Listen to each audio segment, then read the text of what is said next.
తర్వాత నుంచి ఇప్పటి వరకు చూస్తే వైద్యం ఏ విధంగా నిర్లక్ష్యానికి గురైందో మనకు కనబడుతుంది. డిసెంబర్ నుంచి ఇప్పటి వరకు ఏ గవర్నమెంట్ హాస్పిటల్లో చూసినా కూడా ఫస్ట్ ఉన్నది కరెంటు కోత. ఆ కరెంటు కోతతో పాటు ఎన్నో ప్రాంతాలలో వైద్య రంగం పూర్తిగా విఫలమైపోయింది అని చెప్పుకోవచ్చు. దానికి ఉదాహరణనే నిన్న మా పెద్దపల్లి నియోజకవర్గంలో మా పెద్దపల్లి సివిల్ హాస్పిటల్లో జరిగినటువంటి ఒక ఘటన. ఒక 7 ఏళ్ల అబ్బాయి విల్సన్, మరి ఆయన బయటకు పోయి మన సివిల్ హాస్పిటల్ బయటనే ఆ కాంపౌండ్ పరిసరాల లోపలనే ఉన్నటువంటి సెప్టిక్ ట్యాంక్, ఓపెన్ చేసి ఉన్నటువంటి సెప్టిక్ ట్యాంక్ లో పడి మరణించడం జరిగింది. మరి అసలు ముందుగా మొదటి ప్రశ్న, సెప్టిక్ ట్యాంక్ ఓపెన్ ఎందుకు చేసి ఉన్నది? రెండో ప్రశ్న, సివిల్ హాస్పిటల్లో ఉన్న టాయిలెట్స్ ఏమైపోయినాయి? ఈ రెండింటినీ ఒక పక్కన పెడితే మరి ఈ రోజు మేము వీటన్నిటిని అడ్రస్ చేస్తూ అసలు ఈ సమస్యలన్నీ ఎందుకు వస్తున్నాయని చెప్పి సూపరింటెండెంట్ గారిని కలవడానికి వచ్చాం.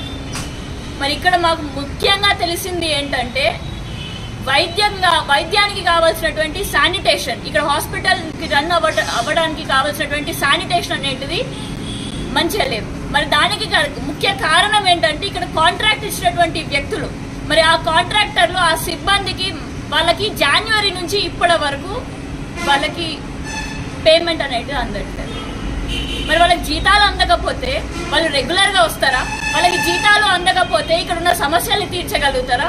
మరి వాళ్ళ జీతాలు అందకపోతే సెప్టిక్ ట్యాంక్ మూత క్లోజ్ చేయాలి అని చెప్పేసి తెలియజేయగలుగుతారా? మరి ఇది ఎవరి సమస్య? సిబ్బంది చేసినటువంటి తప్ప? ఇది ఎవరిది తప్పు? సిబ్బంది చేసిన తప్ప, లేదా అబ్బాయి చూసి తెలిసి తెలియకుండా దూకినటువంటి తప్ప, లేకపోతే ప్రభుత్వం ఒక 6 నెలల నుంచి సిబ్బందికి జీతాలు ఇవ్వకుండా అలమటించేటటువంటి ప్రభుత్వ నిర్లక్ష్యమా? మరి వీటన్నిటికీ మూల కారణం ప్రభుత్వమే అని తెలుస్తుంది.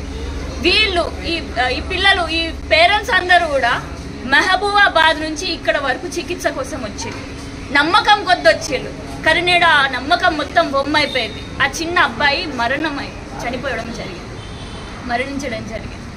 మరి దీనికి ప్రభుత్వం వెంటనే వైద్యానికి కావాల్సినటువంటి ప్రతి ఒక్క, ఈ హాస్పిటల్ని నడపడానికి కావాల్సినటువంటి ప్రతి ఒక్కటి, శానిటేషన్ దగ్గర నుంచి మొదలు పెడితే మరి అక్కడ వాళ్ళకి జీతాలు వస్తున్నాయా, వాళ్ళకి ఏమేమి సరిగ్గా అందుతున్నాయి, ఇంక్లూడింగ్ టాయిలెట్స్, వాళ్ళకి బెడ్స్, వాటి cleanliness, instruments, medical officers, medical సిబ్బంది, వైద్యులు, వీళ్ళందరూ కూడా కరెక్ట్గా ఉన్నారా లేరా అని చెప్పేసి మన ముఖ్యమంత్రి రేవంత్ రెడ్డి గారు చేయాలి. కానీ ఆయన ఏం చేస్తాడు?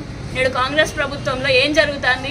ఎప్పుడెప్పుడు ఢిల్లీకి పోదామా, ఎప్పుడెప్పుడు ఆ బీజేపీ నరేంద్ర మోడీ గారిని కలిసి ఇక్కడ బొగ్గు గనులు ఎవరికి అమ్మి పెట్టదామా, లేకపోతే ఇక్కడ ఉన్న బీఆర్ఎస్ ఎమ్మెల్యేలను ఎప్పుడెప్పుడు కొనుగోలు చేద్దామా, దీనికి మాత్రం సమయం ఉంటుంది. కానీ వైద్యాన్ని పట్టించుకోవడానికి మాత్రం సమయం చాలట్లేదు మన ముఖ్యమంత్రి గారికి. మరి వెంటనే నిన్న జరిగినటువంటి విల్సన్ గారి మరణానికి ప్రభుత్వమే బాధ్యత తీసుకొని, మరి దానికి ప్రభుత్వమే కారణం కాబట్టి ప్రభుత్వం వెంటనే వాళ్ళకి ఎక్స్గ్రేషియాగా వారికి కనీసం 10 లక్షల రూపాయలన్నా వాళ్ళకి చెల్లించాలి అని చెప్పేసి డిమాండ్ చేస్తున్నాం.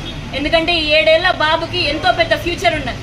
ఒక 7 ఏళ్ల బాబు ఆయన పెద్దగా అయినాక మన తెలంగాణకి మరి సైంటిస్ట్ అవుతాడా, లేకపోతే ఆయననే ఒక డాక్టర్ అవుతాడా, ఒక ఇంజనీర్ అవుతాడా? ఎంతో పెద్ద క్యాపబుల్ పర్సన్ని మనం కోల్పోయాం.